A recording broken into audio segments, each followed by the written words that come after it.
Chapter 14, A Slave is Freed. When school was over that afternoon, Anna set out to find the merchant who had been Lior's husband. The shops of the Muslim cloth merchants were all in one small section of the city, and she had no trouble finding his. Lior had told her that his name was Ibrahim. It was a prosperous shop full of rich silks, perfumes, altar candles, and scented tapers. The merchant was a tall Indian with kind eyes. Anna asked to speak to him privately and was taken into the apartment at the back of the shop. When she told him that she had come from his wife and child in the palace, he was at first overjoyed to know that they were both alive and then moved to tears by their distress. That night, a group of Muslims called on Anna. Together they drew up a petition addressed to the king, which Anna agreed to deliver the next morning. The same invisible power that had drawn her to Lior seemed to be working still, for she was summoned early to the king's presence. She carried the petition with her and a gift, a small book entitled Curiosities of Science. The king was very much pleased with the book and very gracious as she handed him the petition. He read it carefully and then gave it back to her, saying, "Inquiry shall be made by me into this case." The next day she received a note from him. Lady Leonowens, I have liberty to do an inquiry for the matter complained, to hear from the Princess Fra Ung Brutri, the daughter of the Chow Chom Manda Ung, who is now absent from hence. The princess said that she knows nothing about the wife of Naikoda, but that certain children were sent her from her grandfather maternal, and they are offspring of his maidservant, and that these children shall be in her employment. So I ought to see the Chow Chon Manda Ung and inquire from herself. His Majesty was as good as his word. As soon as the Chow Chum returned, he ordered the chief of the female judges, Anna's friend Chun Thao Ap, to make an investigation. This turn of events pleased Anna, since she knew the judge to be just. By the king's order, Anna carried the petition to the judge, and she found her in an open sala that formed one side of the prison and was her court. As Anna entered, the judge raised her eyes from the scroll of the law that she had been studying. "Ah, it is you, mem," she said, taking off her spectacles. "I wish to speak to you." Anna was almost as much in awe of this stern woman as were the ladies of the harem, but she said boldly, "And as I have something to lay before you also." "Yes, I know. You have a communication to make to me that has already been presented to His Majesty. Well, your request is granted." "Granted? How?" Anna asked in astonishment. "Is Lior already free to leave the palace?" "Oh, no, but His Majesty's letter gives us the authority to proceed against the Chow Chum. These great ladies will not come in person unless they are summoned by a royal letter like this one," she explained. "They merely send frivolous excuses and stay away." When she saw that Anna was still puzzled, the judge explained that what Lior had already tried to explain, that the Chow Chum was not only a consort of the late king, but the daughter of one of the great families of Bangkok. Her position as a dowager queen and her family's influence at court were such that she was immune to any but the king's specific orders, which of course were law for everyone. Her only daughter, Princess Butri, had been the teacher of the late queen and was thus a privileged person.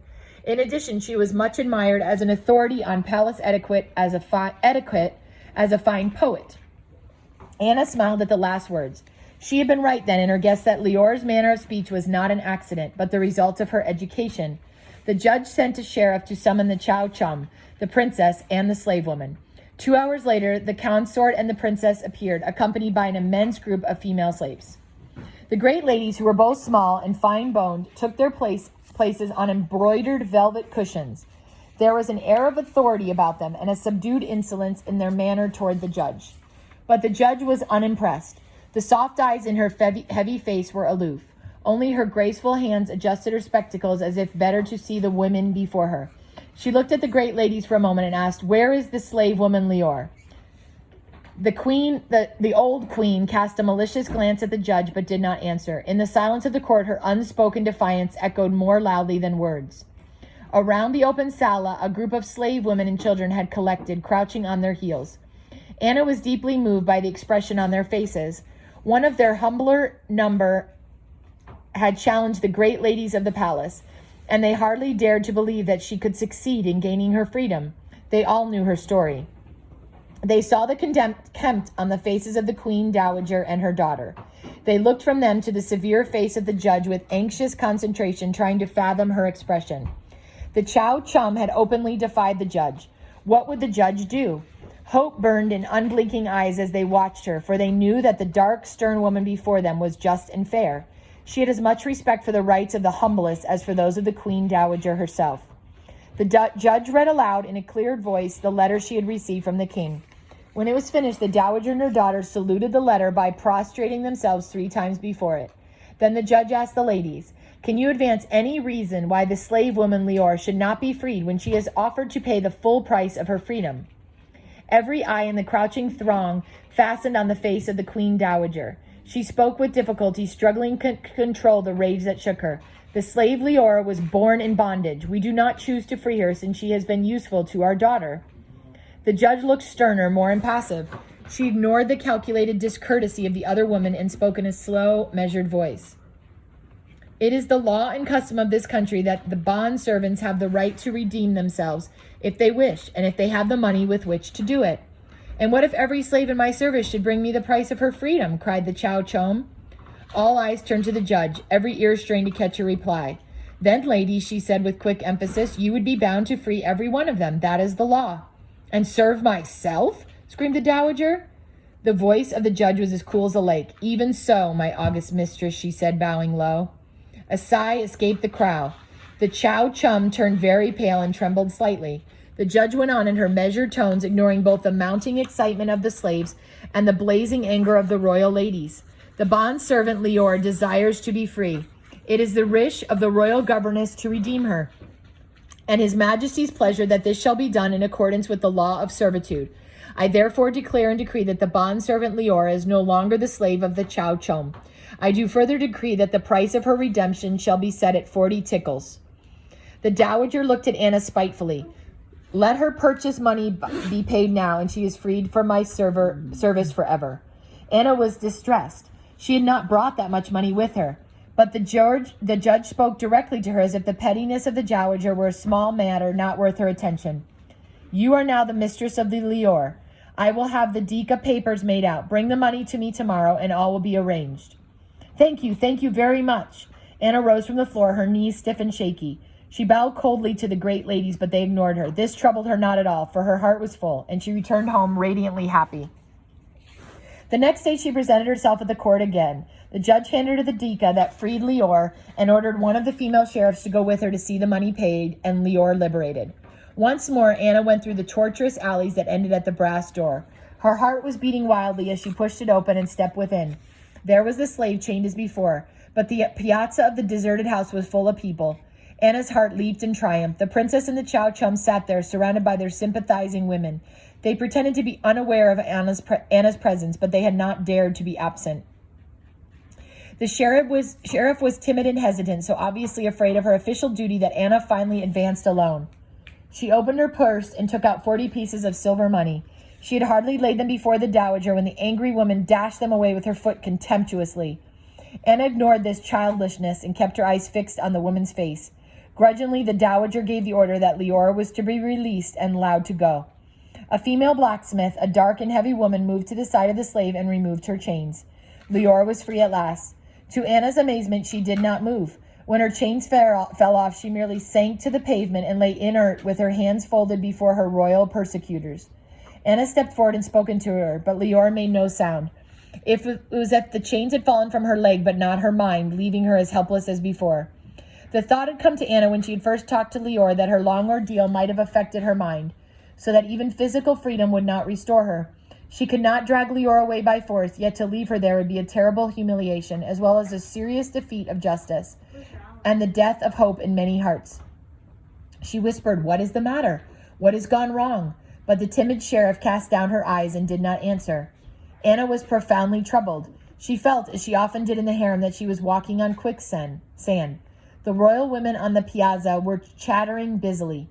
Meanwhile, Leora lay like one dead, her brown hair burned to ebony by the sun, her matted hair fallen over her outstretched arms. As Anna stood, determined not to be driven away or outwitted, a woman with a child in her arms passed behind her and whispered, "They have taken away her child."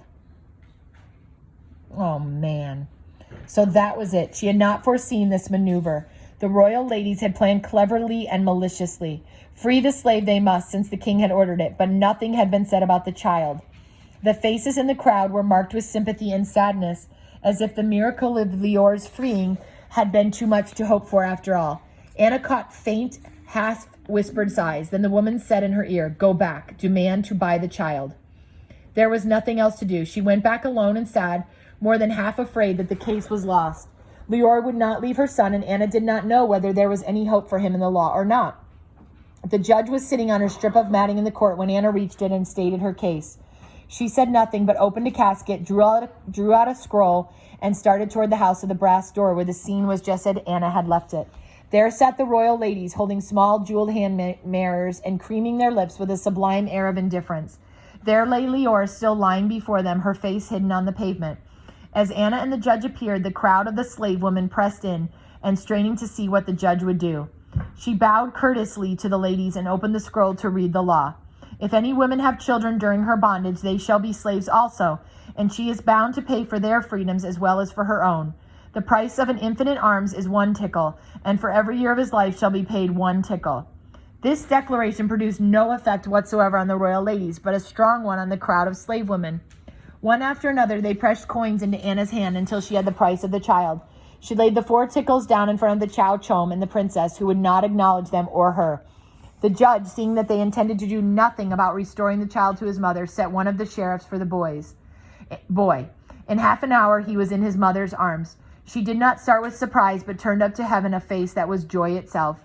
Both mother and child bowed before the great ladies, who pretended not to notice them.